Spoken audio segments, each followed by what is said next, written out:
തികച്ചും നിസ്സംഗതയോടെയാണ് പാർവണ അത് കേട്ടത്. വളരെയധികം നരകിച്ചു തന്നെയാണ് സാവിത്രി മരിച്ചത് എന്നറിഞ്ഞിട്ടും അവളിൽ പ്രതികരണമൊന്നുമില്ലായിരുന്നു. അവരുടെ മകൻ ഒരാൾ ജീവിച്ചിരിക്കുന്നുണ്ടല്ലോ, അയാളെ ഒന്ന് അറിയിക്കാൻ ശ്രമിക്കൂ പിഷാരടി മാമേ. പത്രത്തിൽ ഒരു ന്യൂസ് കൊടുത്തു നോക്കൂ. അത്രമാത്രം പറഞ്ഞിട്ട് അവൾ ഫോൺ വെച്ചു. പഴയതെല്ലാം എന്നെ അവൾ മറവിക്ക് വിട്ടുകൊടുത്തു കഴിഞ്ഞു എന്ന് പിഷാരടിക്ക് തോന്നി. ഇപ്പോൾ ജീവനോടെയുള്ളത് പുതിയൊരു പാർവണയാണ്. പഴയ പാർവണ എന്നേ മരിച്ചു കഴിഞ്ഞു. കൊന്നത് ആ പയ്യനാണോ? അവളുടെ തകർന്നു പോയ ജീവിതത്തെക്കുറിച്ച് ഓർക്കുമ്പോൾ പിഷാരടി വല്ലാത്തൊരു വേദനയോടെ ആലോചിച്ചു പോയി. സാവിത്രിയെ ഏറ്റെടുക്കാൻ ബന്ധുജനങ്ങൾ ആരും വന്നിരുന്നില്ല. പത്രത്തിൽ അവരുടെ മരണവിവരം അറിയിച്ച് ബോഡി ഏറ്റെടുക്കാൻ ആരെങ്കിലും ഉണ്ടെങ്കിൽ വന്നെത്താനായി അറിയിച്ചു. പരസ്യം കൊടുത്തെങ്കിലും ആരും തിരിഞ്ഞു നോക്കിയില്ല. 1-2 ദിവസങ്ങൾ മാത്രം ബോഡി മോർച്ചറിയിൽ സൂക്ഷിച്ചതിന് ശേഷം പൊതുശ്മശാനത്തിൽ വെച്ച് എരിച്ചു കളഞ്ഞു. കർമ്മങ്ങൾ ചെയ്യാൻ പോലും ആരുമില്ലാതെ സാവിത്രി അങ്ങനെ മടക്കമായി. ഈ ജന്മത്തിൽ ചെയ്ത എല്ലാ പാപങ്ങൾക്കും അർഹിച്ച ശിക്ഷ തന്നെ ഏറ്റുവാങ്ങിക്കൊണ്ടാണ് അവർ മരിച്ചത്. ആദിയുടെ ദിവസങ്ങൾ തൻ്റെ പ്രിയപ്പെട്ടവളില്ലാതെ വിരസമായി കടന്നുപോയി.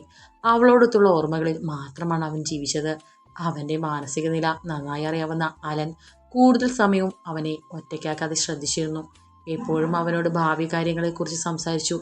ആദി വേണ്ടെന്ന് എത്ര വാശി പിടിച്ചാലും ഭക്ഷണവും മരുന്നും കഴിപ്പിക്കുന്നതിൽ അലൻ യാതൊരു ദാക്ഷിണ്യവും കാണിച്ചില്ല. ഷികയും വർമ്മയും ഏതു നേരവും ആദിക്ക് ചുറ്റും കറങ്ങുന്ന ഉപഗ്രഹങ്ങളായിരുന്നു. തങ്ങൾക്ക് അവനല്ലാതെ മറ്റാരുമില്ലെന്ന് അവരവനെ ഇടയ്ക്കിടെ ഓർമ്മിപ്പിച്ചു. സ്നേഹം കൊണ്ട് അവരെല്ലാം തന്നെ തോൽപ്പിക്കുകയാണെന്ന് ആദിക്ക് തോന്നി. ആ ശുശ്രൂഷയുടെയും കരുതലിൻ്റെയും പ്രാർത്ഥനയുടെയും ഒക്കെ ഫലമാകാം സങ്കടങ്ങൾക്കിടയിലും മനഃശക്തി വീണ്ടെടുക്കാൻ ആദി നിർബന്ധിതനായത്. 2-3 മാസങ്ങളിൽ കൂടി കടന്നുപോയി. ആദി വീൽചെയറിൽ നിന്നും എഴുന്നേറ്റ് നിന്ന് തുടങ്ങിയിരുന്നു. ആദ്യമെല്ലാം അലൻ്റെ ചുമലിൽ താങ്ങിയാണെന്ന് മാത്രം. അവൻ മെല്ലെ മെല്ലെ നടത്തം പ്രാക്ടീസ് ചെയ്തു തുടങ്ങി. ഫിസിയോതെറാപ്പിയും തുടർച്ചയായി ചെയ്തു. 1 മാസം കൂടി അങ്ങനെ തന്നെ പോയി. ഒരുപാട് സ്ട്രെയിൻ കൊടുക്കാതെ പതിയെ പതിയെ നടന്നു തുടങ്ങിയാൽ മതിയെന്ന് ഡോക്ടർ നിർദ്ദേശിച്ചിരുന്നു. ആലനും ഷികയ്ക്കും വർമ്മയ്ക്കുമെല്ലാം ആദിയുടെ മാറ്റത്തിൽ വലിയ സന്തോഷം തോന്നി. അവനങ്ങനെ പഴയ ചുറുചുറുക്കോടു കൂടി എഴുന്നേറ്റ് നടക്കുന്നത് കാണുമ്പോൾ അവരുടെ മനസ്സിന് സമാധാനമായിരുന്നു. എൻ്റെ ഏട്ടനെ പഴയതുപോലെ എനിക്ക് കാണാൻ സാധിച്ചല്ലോ, എനിക്കിനി വേറൊന്നും വേണ്ട. ആദ്യമായി ആരുടെയും സഹായമില്ലാതെ പഴയ ആരോഗ്യത്തോടെ ആദി നടന്നു വരുന്നത് കണ്ടപ്പോൾ ഷിക ഓടിച്ചെന്ന് അവനെ കെട്ടിപ്പിടിച്ചു. അവളുടെ കണ്ണുനീര് അവൻ്റെ ഷർട്ടിൽ വീണു നനഞ്ഞു. ആദ്യമല്ലേ അനിയത്തിയുടെ ശിരസിൽ തഴുകി അവളെ ആശ്വസിപ്പിച്ചു. ഇങ്ങനെ കരയല്ലേ മോളെ, ഒന്നും സാരമില്ല. അവളുടെ വേദന കണ്ട് അവന് വിഷമം തോന്നി. എന്തുമാത്രം അവൾ തനിക്ക് വേണ്ടി പ്രാർത്ഥിച്ചിട്ടും കരഞ്ഞിട്ടുമുണ്ടെന്നത് ആദിക്ക് ഒരിക്കലും മറക്കാൻ കഴിയില്ല. ഇനി പാർവണേട്ടത്തി കൂടി എൻ്റെ ഏട്ടൻ്റെ ജീവിതത്തിലേക്ക് വന്നു കഴിഞ്ഞാൽ എല്ലാം ശരിയാകും. മുഖമുയർത്തി ചിരിയോട് ഷിക പറഞ്ഞത് കേട്ടപ്പോൾ ആദിയുടെ മുഖത്തും വേദന നിറഞ്ഞൊരു പുഞ്ചിരി ഉണ്ടായി. അതിനു മുന്നേ ചെയ്തു തീർക്കാൻ ഒരുപാട് കാര്യങ്ങളുണ്ട് മോളെ. എന്നെ ഈ വിധമാക്കി തീർത്തവൻ്റെ പതനം ഇനിയത് കാണാതെ എനിക്ക് മറ്റൊരു ലക്ഷ്യമില്ല. അമനെ ഓർത്തതും കണ്ണുകളിലിരിക്കുന്ന പകയോടെ ആദ്യം അത് പറഞ്ഞപ്പോൾ സത്യത്തിൽ ഷികയ്ക്ക് ഭയമാണ് തോന്നിയത്. ഇനിയും അവരുടെയൊക്കെ പിറകെ പോയി തൻ്റെ ഏട്ടന് വീണ്ടും എന്തെങ്കിലും സംഭവിച്ചു പോയാൽ അവൾക്കത് ഓർക്കാൻ കൂടി വയ്യായിരുന്നു. ഏട്ടൻ അതൊക്കെ മറന്നേക്കോ, എനിക്കെൻ്റെ ഏട്ടനെ തിരിച്ചു കിട്ടിയല്ലോ. അവർ കാരണം ഇനി ഒരിക്കൽ കൂടി ഏട്ടന് പരിക്ക് പറ്റുന്നത് എനിക്ക് ചിന്തിക്കാൻ കൂടി വയ്യ. ഞാൻ തകർന്നു പോകും. ഷീക കരച്ചിലൂടെ ആദിയുടെ നെഞ്ചിലേക്ക് വീണു. കരയരുത് പൊന്നു, നിന്റെ ഏട്ടന് ഇനി ഒന്നും സംഭവിക്കില്ല. സത്യത്തിൽ ഇതെൻ്റെ പുനർജന്മമാണ്. ആർക്കും ഇനി എന്നെ തൊടാൻ കഴിയില്ല. പിന്നെ ഇനി എൻ്റെ മോളിങ്ങനെ കരഞ്ഞു പിഴിഞ്ഞിരിക്കാതെ പഴയ സ്ട്രോങ് ആയ പൊന്നുവാകണം. നിന്റെ ഏട്ടൻ ഇങ്ങനെ മല പോലെ നിൽക്കുമ്പോൾ നീ ആരെയായി പേടിക്കുന്നത് മോളെ? ഷിക ഒരു വിങ്ങലോടെ ആദിയുടെ ചുമലിലേക്ക് ചാഞ്ഞു. ആദിക്ക് അവളെ ആശ്വസിപ്പിക്കാൻ പണിപ്പെടേണ്ടി വന്നു. കണ്ണൻ പറഞ്ഞത് ശരിയാ പൊന്നു, നമ്മൾ അവരിൽ നിന്ന് ഒളിച്ചുകൊണ്ട യാതൊരു ആവശ്യവുമില്ല. നമുക്കിട്ട് കിട്ടിയ പണിക്ക് ഉറപ്പായും തിരിച്ചു കൊടുത്തിരിക്കണം. അത് കുറച്ച് ബുദ്ധിപൂർവ്വം വേണമെന്നേ ഉള്ളൂ. ഇനി ഒരിക്കലും അവർ തലപ്പൊക്കാത്ത വിധത്തിൽ. അല്ലാതെ എല്ലാം ക്ഷമിച്ചു വിടാൻ തുടങ്ങിയാൽ പിന്നെ നമ്മുടെ അധപതനമാകും. ഗോവിന്ദരാജ പറഞ്ഞത് കേട്ട് അലനും ആദിയും അതിശയത്തിൽ അദ്ദേഹത്തെ നോക്കി. നീ അതിശയിക്കേണ്ട കണ്ണ, എൻ്റെ കുഞ്ഞിൻ്റെ വേദന ഇത്രയും നാളും കൺമുന്നിൽ കണ്ടവനാണ് ഞാൻ. അതിന് കാരണക്കാരായവരെ വെറുതെ വിടാനുള്ള മനസ്ഥിതി എനിക്കില്ലെന്ന് തന്നെ കൂട്ടിക്കോളൂ. കുറേ നമ്മൾ ക്ഷമിച്ചില്ലേ, ഇനി മതി. ഇനി ഒരിക്കലും നമ്മളെ ഉപദ്രവിക്കാനായി അവരുടെ കൈ പൊങ്ങരുത്. അതോടൊപ്പം നിനക്കൊരു അപകടവും സംഭവിക്കാനും പാടില്ല. നേരത്തെ പറഞ്ഞതുപോലെ നീ മാത്രമേ ഞങ്ങൾക്കുള്ളൂ. വർമ്മ ആദിയുടെ ശിരസിൽ തഴുകിക്കൊണ്ട് പറഞ്ഞു. എടാ ആദി മോനെ, നിന്റെ മനസ്സിൽ ദയയുണ്ട്. പക്ഷേ ആ ദയ ശത്രുക്കൾ മാക്സിമം മുതലെടുത്തിട്ടുമുണ്ട്. ഇനിയും നമ്മൾ വെറുതെ ഇരുന്നാൽ നമ്മുടെ പതനം സംഭവിക്കും. അല്ലു അവനോട് പറഞ്ഞു. എനിക്കറിയാടാ, നമ്മളിനി പഴയ അബദ്ധങ്ങളൊന്നും ആവർത്തിക്കില്ല. നമുക്കിനി കളി തുടങ്ങാവുന്നതേയുള്ളൂ. ഞാൻ ചമയ്ക്കുന്ന ചക്രവ്യൂഹത്തിൽ നിന്ന് ശത്രുക്കൾ ഇനി രക്ഷപ്പെടില്ല.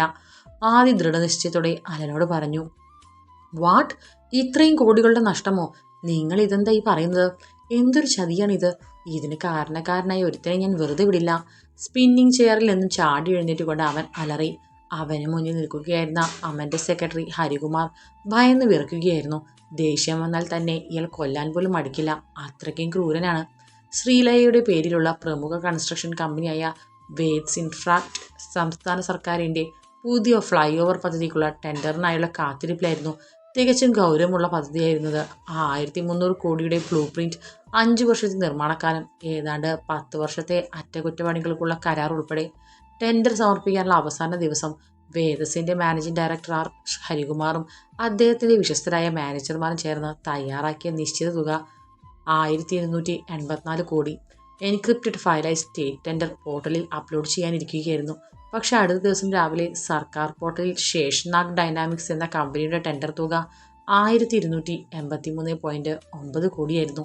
വേദസിന്റെ തുകയേക്കാൾ വെറും 10 ലക്ഷം രൂപ കുറവ്. ഹരികുമാറിന്റെ മുഖം മഞ്ഞളിച്ചു പോയി. തങ്ങളുടെ കണക്കുകൂട്ടലുകളെല്ലാം കൃത്യമായിരുന്നതാണ്. എങ്ങനെ അവർക്ക് തങ്ങൾ വളരെ രഹസ്യമായി സൂക്ഷിച്ച ഈ സ്പെസിഫിക് എമൗണ്ട് അറിയാൻ സാധിച്ചു? മാത്രമല്ല, ശേഷനാഗ് ഡൈനാമിക്സ് എന്ന കമ്പനിയെക്കുറിച്ച് കേട്ടറിവ് പോലുമില്ല. അതിൻ്റെ വെയറബോർഡ്സ് എന്താണെന്നൊന്നും അന്വേഷിച്ചിട്ട് കിട്ടുന്നുമില്ല.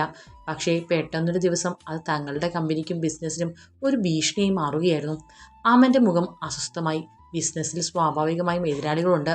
പക്ഷേ ഇത്രയും വലിയ പണി ഇതാദ്യമാണ്. അമ്മ ഇതറിഞ്ഞിട്ടുണ്ടെങ്കിൽ തനിക്ക് സ്വൈര്യം തരില്ല. തീർച്ചയായും തൻ്റെ കഴിവുകേടാണെന്നാൽ മാത്രമേ അമ്മ പറയൂ. അമ്മ വിവരം അറിഞ്ഞോ? ഉവ്, മാഡം വല്ലാതെ വയലൻ്റായി. സാർ വന്നാലുടൻ വീട്ടിലേക്ക് എത്തണമെന്ന് പറഞ്ഞിട്ടാണ് പോയത്. ആ കമ്പനിയെക്കുറിച്ച് അന്വേഷിച്ചില്ലേ? ചതി നടന്നെങ്ങനെയാണെന്ന് അറിയണമല്ലോ. ഹാക്കിംഗ് ആണെന്നാണ് സാർ തോന്നുന്നത്. പക്ഷേ കമ്പനിയെക്കുറിച്ച് ഒന്നും അറിയാൻ കഴിയുന്നില്ല. എല്ലാം മറച്ചു വെച്ചിരിക്കുന്നത് പോലെ. Get out! ഒന്നിനും കൊള്ളാത്ത നാശങ്ങൾ എൻ്റെ കൺമുന്നിൽ കണ്ടുപോകരുത്. അമൻ്റെ ദേഷ്യം ഉച്ചസ്ഥായിയിൽ എത്തിയിരുന്നു.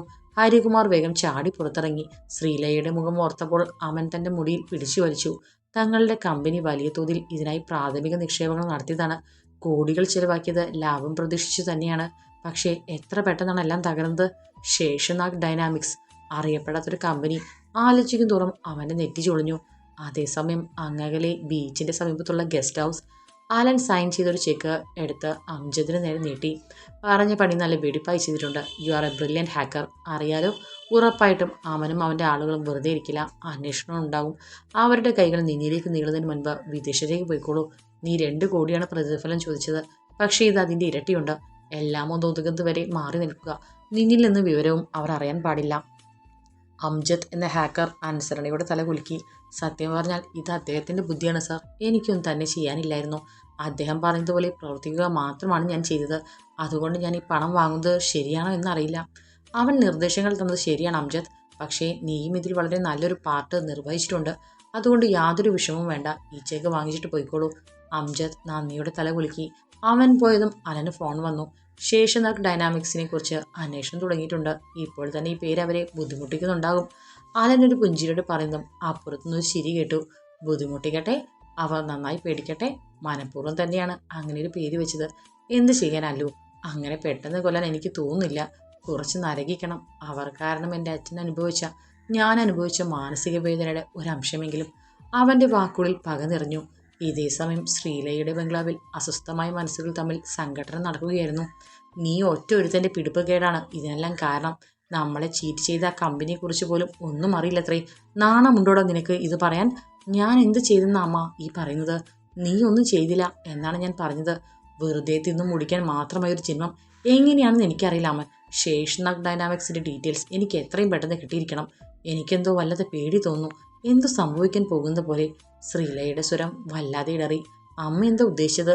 ഒന്നുമില്ല. ആ പേരിൽ പോലും എന്തോ പ്രശ്നമുള്ളതുപോലെ. നമ്മൾ സൂക്ഷിക്കണം. അമനും ഭയം തോന്നുന്നുണ്ടായിരുന്നു. അസ്ഥികളെയാകെ മരവിപ്പിക്കുന്ന ഒരു ഭയം. ഒരാഴ്ച കടന്നുപോയി. ടെൻഡറിലൂടെ ഉണ്ടായ നഷ്ടം നികത്താൻ അമനും ശ്രീലയും ശ്രമിച്ചത് തങ്ങളുടെ ഫിനാൻസ് കമ്പനികൾ വഴിയായിരുന്നു. തൻ്റെ വീടിൻ്റെ ആധാരം പണയം വെച്ച് വലിയൊരു തുക വായ്പ എടുത്തിരുന്ന 55-കാരനായ ഒരു ഗവൺമെൻറ് ക്ലർക്കിൻ്റെ വീടും പുരയിടവും ശ്രീലയ ലക്ഷ്യം വെച്ചു. ബാലചന്ദ്രൻ എന്നായിരുന്നു അയാളുടെ പേര്. ആ സ്ഥലം സിറ്റിയിലെ കണ്ണായ ഭാഗത്തായിരുന്നു.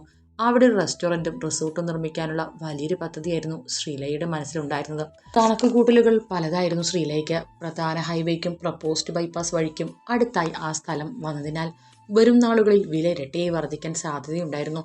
മാത്രമല്ല ആളുകൾക്ക് എത്താൻ എളുപ്പവുമായിരുന്നു. അതുകൊണ്ട് തന്നെ കൊള്ളപ്പലിശയും കൂട്ടുപലിശയും കാണിച്ച് പാവം ബാലചന്ദ്രനെ അവർ ഭീഷണിപ്പെടുത്തി. 3 പെൺകുട്ടികളുള്ള അയാൾ ജപ്തി നോട്ടീസ് വരുമെന്ന് പേടിച്ച് വിഷം കഴിച്ചു. ഭാര്യയും പെൺമക്കളും എന്തിനോ പുറത്തു പോയ സമയത്തായിരുന്നത്. അയാളുടെ ഭാര്യ എന്തോ എടുക്കാൻ മറന്നതിനാൽ തിരിച്ചു വന്നതാണ്. ഭർത്താവിന്റെ മുറിയുടെ വാതിൽ എത്ര വിളിച്ചിട്ടും തുറക്കുന്നില്ല എന്ന് കണ്ട് സംശയം തോന്നി അവർ കരഞ്ഞു വിളിച്ച് ബഹളമുണ്ടാക്കി. ഉടൻ തന്നെ നാട്ടുകാരുടെ സഹായത്തോടു കൂടി അയാൾ ആശുപത്രിയിൽ എത്തിച്ചു. ആത്മഹത്യ ശ്രമമായതിനാൽ ഡോക്ടർ പോലീസ് സ്റ്റേഷനിൽ വിവരം അറിയിച്ചു. മരിക്കാൻ ശ്രമിക്കുന്നതിന് മുൻപ് അയാൾ എഴുതി വെച്ചൊരു കത്ത് അയാളുടെ ഭാര്യ പോലീസിന് കൈമാറുകയും ചെയ്തു. ആമനും ശ്രീലയും തങ്ങളുടെ വീട് പിടിച്ചെടുക്കുമോ എന്നവർ നന്നായി ഭയന്നിരുന്നു. ബാലചന്ദ്രൻ റിക്കവർ ആയെങ്കിലും പോലീസ് സ്റ്റേഷനിൽ ആ കേസ് കിടന്നു. അയാൾ ആമനും ശ്രീലയ്ക്കുമെതിരെ മൊഴി കൊടുത്തു. എന്നാൽ ശ്രീലയ തന്റെ സ്വാധീനം ഉപയോഗിച്ച് അത് തേച്ചു മായ്ച്ചു കഴിഞ്ഞു. ഒരു ദിവസം ബാലചന്ദ്രന്റെ വീടിന്റെ മുന്നിൽ ഒരു കാർ വന്നു നിന്നു. 1 മാസം കൂടി കടന്നുപോയി. കൊള്ളപ്പലിശ ഈടാക്കുന്ന അവന്റെ ഫിനാൻസ് സ്ഥാപനങ്ങളെക്കുറിച്ച് വാർത്തകൾ നിരന്തരം ചാനലുകളിലും സോഷ്യൽ മീഡിയയിലും ഓടിക്കൊണ്ടിരുന്നു. ബാലചന്ദ്രൻ രക്ഷപ്പെട്ടെങ്കിലും ഇവർ ഈടാക്കുന്ന പലിശ താങ്ങാനാവാതെ കഴിഞ്ഞ വർഷം 2 പേർ ആത്മഹത്യ ചെയ്തിരുന്നു. അതൊക്കെ ആരും കുത്തിപ്പൊക്കിയിരുന്നു. അവനാണെങ്കിൽ അറസ്റ്റ് ഒഴിവാക്കാനായി ഒളിവിൽ പോകേണ്ടി വന്നു. വല്ലാതെ പ്രകോപിതരായ ജനങ്ങൾ ശ്രീലയുടെ എല്ലാ ഫിനാൻസ് സ്ഥാപനങ്ങളിലും ചെന്ന് അക്രമം വാതിരി വിതറുകയും കല്ലെറിഞ്ഞ് കെട്ടിടങ്ങൾക്കും ഫർണിച്ചറുകൾക്കും കമ്പ്യൂട്ടറുകൾക്കും നാശനഷ്ടം വരുത്തുകയും ചെയ്തു. അവിടെ പണം നിക്ഷേപിച്ചവർ കൂടി വാർത്തയറിഞ്ഞ് ഭീമമായ തുകകൾ ഡെപ്പോസിറ്റ് ചെയ്തിരുന്നത് പിൻവലിക്കുക കൂടി ചെയ്തതോടെ എല്ലാ ഫിനാൻസ് സ്ഥാപനങ്ങളും അടച്ചുപൂട്ടേണ്ടി വന്നു. കോടിക്കണക്കിന് രൂപ അതുവഴി നഷ്ടം വന്നിരുന്നു. നീ പറയുന്നത് സത്യമാണോ അല്ലു? ആദി ഒരു അമ്പരപ്പോട് ചോദിച്ചു. എടാ, അല്ലെങ്കിൽ നീ മെഡിക്കൽ റിപ്പോർട്ട്സ് നോക്ക്. There are a lot of inconsistency in it. ആക്സിഡന്റിൽ മരിച്ച യുവതി കോട്ടയത്തുള്ള അധ്യാപക ദമ്പതികളുടെ ഇളയ മകൾ. അവന്റെ ആശുപത്രിയിലാണ് ഈ കുട്ടിയെ എത്തിച്ചത്. അൺകോഷ്യസ് ആയിരുന്നെങ്കിലും ഇടയ്ക്ക് ബോധം വീണ്ടെടുക്കുന്നുണ്ടായിരുന്നെന്ന് അവളുടെ പാരൻസും ആംബുലൻസ് ഡ്രൈവറും പറയുന്നു. അവൾ പാരൻസിനോടൊക്കെ 1-2 വാക്കുകൾ പറഞ്ഞതിന് ആ ഡ്രൈവർ സാക്ഷിയാണ്. പക്ഷേ അമ്മൻ്റെ ആശുപത്രിയിൽ എത്തിച്ച് കുറച്ച് സമയത്തിനുള്ളിൽ തന്നെ ഡോക്ടർ ബ്രെയിൻ ഡെത്ത് പ്രഖ്യാപിക്കുകയായിരുന്നു. ഒരു ദിവസം എന്തോ വെന്റിലേറ്ററിൽ വെച്ചിരുന്നത്രേ. ഇൻഫെക്ഷൻ ആകുമെന്ന് പറഞ്ഞ് ആ കുട്ടിയെ കാണാൻ സ്വന്തക്കാരെ അനുവദിക്കുന്നുണ്ടായിരുന്നില്ല. അപ്പോൾ നീ പറയുന്നത്?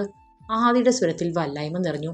എനിക്ക് ഈ റിപ്പോർട്ട്സ് എല്ലാം കൂടി കണ്ടിട്ട് എന്തൊക്കെയോ പന്തികേട് തോന്നുന്നു. പോസ്റ്റ്മോർട്ടം റിപ്പോർട്ടും ഡെത്ത് സർട്ടിഫിക്കറ്റും തമ്മിൽ ഡിഫറൻസ് ഉണ്ടോ അല്ലോ? ഡെത്ത് സർട്ടിഫിക്കറ്റിൽ ബ്രെയിൻ ഡെത്ത് എന്നല്ലേ എഴുതിയിരിക്കുന്നത്? അതുതന്നെയാവില്ലേ പോസ്റ്റ്മോർട്ടം റിപ്പോർട്ടിലും? എടാ, കള്ളത്തരം നടന്നിട്ടുണ്ടെങ്കിൽ അത് അങ്ങനെ തന്നെ ആകണമല്ലോ. മരിച്ച കുട്ടിയുടെ അച്ഛന് നമ്മുടെ ഹോസ്പിറ്റലിലെ ഡോക്ടർ രവി ശർമ്മയെ പരിചയമുണ്ട്. മകളുടെ കാര്യത്തിൽ അയാൾക്ക് എന്തോ സംശയം തോന്നിയിട്ട് എന്തോ ഒരു ബന്ധു വഴി കണക്ട് ചെയ്തതാണ്. ഡോക്ടർ രവിവർമ്മ വഴിയാണ് ഈ മെഡിക്കൽ റിപ്പോർട്ട്സ് അത്രയും എൻ്റെ കൈകളിലെത്തിയത്. നമ്മുടെ ഊഹം ശരിയാണെങ്കിൽ ആ കുട്ടിക്ക് പ്രത്യേകിച്ച് പ്രശ്നമൊന്നും ഉണ്ടായിരുന്നില്ല. അവയവങ്ങൾ എടുക്കുന്നതിന് വേണ്ടി മനഃപൂർവ്വം കൊന്നതായിരിക്കണം. കിഡ്നി ഡാമേജ്, ലിവർ ഡാമേജ് എന്നൊക്കെ റിപ്പോർട്ട്സിൽ കാണിക്കുന്നുണ്ട്. കുട്ടിക്ക് പ്രത്യേകിച്ച് അസുഖങ്ങളൊന്നും ഉണ്ടായിരുന്നില്ല താനും. ശർമ്മ സാറിന് നല്ല ഡൗട്ട്സ് ഉണ്ട്. അദ്ദേഹം നിന്നോട് സംസാരിക്കാൻ തയ്യാറാണ്. ആദിക്ക് തല പെരുക്കുന്നത് പോലെ തോന്നി. പൊന്നുവിൻ്റെ പ്രായമുള്ളൊരു പെൺകുട്ടി, ചെറിയൊരു പെൺകുട്ടി. ഇങ്ങനെ എത്ര നിരപരാധികളുടെ ജീവൻ എടുത്തിട്ടുണ്ടാവും ആ ദുഷ്ടന്മാർ. ആദിയും ആയനും ഉടനെ തന്നെ ആ പെൺകുട്ടിയുടെ അച്ഛനുമായി ബന്ധപ്പെട്ടു. ഡോക്ടർ ശർമ്മയും അവരോടൊപ്പം ഉണ്ടായിരുന്നു. ആദിയുടെ ഹോസ്പിറ്റലിൽ രഹസ്യ റൂമിൽ അവർ ഒത്തുകൂടി. തങ്ങളുടെ സംശയങ്ങൾ അലൻ ഡോക്ടറും ശർമ്മയും കൂടി പെൺകുട്ടിയുടെ പിതാവിനോട് പങ്കുവച്ചു. അയാൾ പൊട്ടിക്കരഞ്ഞുപോയി. ഒടുവിൽ ഒന്നും കൂടി തൻ്റെ മകളുടെ ഭൗതികാവശിഷ്ടങ്ങൾ പരിശോധിക്കാനുള്ള അനുമതി അദ്ദേഹം അവർക്ക് നൽകി. അങ്ങനെ ഒരിക്കൽ അമൻ്റെ ആശുപത്രിയിൽ വെച്ച് കീറി മുറിക്കപ്പെട്ട ശരീരം ഒന്നും കൂടി പോസ്റ്റ്മോർട്ടം ചെയ്യാനുള്ള തീരുമാനമായി. അതും അതീവ രഹസ്യമായി. കോടതിയുടെ ഓർഡറിനായി കാത്തിരുന്നാൽ അത് കുറ്റവാളികൾക്ക് രക്ഷപ്പെടാൻ അവസരം കൊടുത്തേക്കും. മാത്രമല്ല ഒരുപാട് സമയവുമില്ലായിരുന്നു. അന്ന് അർദ്ധരാത്രിയോടെയായിരുന്നു ആ യുവതിയുടെ ബോഡി ആശുപത്രിയിലെ രഹസ്യ മോർച്ചറിയിലേക്ക് കൊണ്ടുവന്നത്. ആദിയുടെ പേരിലുള്ള ആ സ്വകാര്യ ആശുപത്രിയിൽ വിശ്വാസമുള്ള നഴ്സുമാരുടെയും ഫോറൻസിക് വിദഗ്ധരുടെയും സഹായത്തോടെ ഡോക്ടർ രവി ശർമ്മ പോസ്റ്റ്മോർട്ടം തുടങ്ങി. അവസാനം അദ്ദേഹം ഇങ്ങനെ റിപ്പോർട്ട് എഴുതി. കച്ചവടത്തിനായി നീക്കം ചെയ്ത അവയവങ്ങൾ, അവയുടെ അരികിലുള്ള കട്ടിയുള്ള സർജിക്കൽ നൈഫിന്റെ മുറിവുകൾ, ഇതെല്ലാം അമനെതിരെയുള്ള തെളിവുകളായിരുന്നു. മുരളി സാർ, നിങ്ങളുടെ മകളുടെ നഷ്ടമായ അവയവങ്ങൾക്ക് റെക്കോർഡുകളില്ല. ഇത് കൊലപാതകമാണ്, ഒരു അവയവ കച്ചവടം. ഡോക്ടർ ശർമ്മ വല്ലായ്മയോടെ ആ യുവതിയുടെ അച്ഛനോട് പറഞ്ഞു. അമന്റെ പേരിലുള്ള ഹോസ്പിറ്റലുകളിൽ ഒന്നായിരുന്നു ലൈഫ് ഹോപ്പ് മെഡിക്കൽ സെന്റർ. നഗരത്തിലെ ആതുര സേവനത്തിന്റെ പ്രധാന മുഖമായി കണക്കാക്കപ്പെട്ട സ്ഥലം. മറ്റു പ്രൈവറ്റ് ഹോസ്പിറ്റലുകൾ പോലെയല്ല ഹോപ്പ് മെഡിക്കൽ സെന്റർ. പാവപ്പെട്ട രോഗികൾക്ക് പല ടെസ്റ്റുകളും മരുന്നുകളും സൗജന്യമാണ് അവിടെ. മറ്റ് ആശുപത്രികൾ നൽകുന്നതിൽ നിന്നും വളരെ കുറഞ്ഞ എമൗണ്ടിൽ ചികിത്സ ലഭ്യമാക്കിയിരുന്ന സ്ഥലം. ഇത്തരം സേവനങ്ങളുടെ ഫലമായി ഇടയ്ക്കിടയ്ക്ക് പത്രങ്ങളും ചാനലുകാരുമൊക്കെ ഇതിന്റെ അഡ്മിനിസ്ട്രേറ്ററായ ശ്രീലയെ പുകഴ്ത്തി എഴുതാറുണ്ട്. അഥവാ എഴുതാൻ മടിച്ചാൽ കാശ് വാരി എറിഞ്ഞവർ എഴുതിക്കാറുമുണ്ട്. പക്ഷേ അതിന്റെ വെളുത്ത മതിലുകൾക്കകത്ത് നടക്കുന്ന കുടിലതന്ത്രങ്ങൾ ആരുമേ അറിഞ്ഞില്ല. അതേസമയം ആദ്യ തന്റെ ആരോപണങ്ങളും നിഗമനങ്ങളും തെളിവുകളടക്കം ഒരു പോസ്റ്റ് റിഡാക്റ്റഡ് ഡോസിയറായി ഇമെയിൽ ചെയ്തതോടെ മെഡിക്കൽ കമ്മീഷനും പോലീസ് അന്വേഷണ വിഭാഗവും അമൻ്റെ പിന്നാലെയായി. ഫിനാൻസ് സ്ഥാപനങ്ങളുടെ കേസിൽ വൻ നഷ്ടമുണ്ടായെങ്കിലും ഒരു വിധത്തിൽ ജാമ്യം ഒപ്പിച്ചതായിരുന്നു അമൻ. പക്ഷേ ഈ കേസിൽ അവൻ അമ്പേ കുടുങ്ങിപ്പോയി. ലൈഫ് ഹോപ്പ് മെഡിക്കൽ സെന്ററിൽ ജോലി ചെയ്തൊരു നഴ്സ് അവയവക്കടത്തിനെതിരെ മൊഴി നൽകാൻ തയ്യാറായി. ആശുപത്രിയിലെ നീക്കങ്ങൾ, പകർത്തപ്പെട്ട ഫയലുകൾ, ഫിനാൻഷ്യൽ ട്രാൻസാക്ഷനുകൾ എല്ലാം തെളിവുകളായി ഒത്തുചേർന്നപ്പോഴാണ് അന്വേഷണ സംഘം അമൻ്റെ നേരെ എത്തിയത്. അമനെ ഇന്ത്യൻ മെഡിക്കൽ ആക്ട് സെക്ഷൻ 274, 302, 370 പ്രകാരമുള്ള കുറ്റങ്ങൾ ചുമത്തി അറസ്റ്റ് ചെയ്തത് അമ്മയായ ശ്രീലയുടെ മുന്നിൽ വെച്ചായിരുന്നു. അവർ മകനെ വിദേശത്തേക്ക് കടത്താൻ ഒരു പ്ലാൻ ഉണ്ടാക്കിയെങ്കിലും അത് പോലീസ് പൊളിച്ചടുക്കി. അമനെ മാത്രമല്ല, അമൻ്റെ പങ്കാളിയായ ലൈഫ് ഹോപ്പ് മെഡിക്കൽ സെന്ററിലെ ഡോക്ടേഴ്സിനെയും ആശുപത്രി ജീവനക്കാരെയും ഒക്കെ അറസ്റ്റ് ചെയ്തു.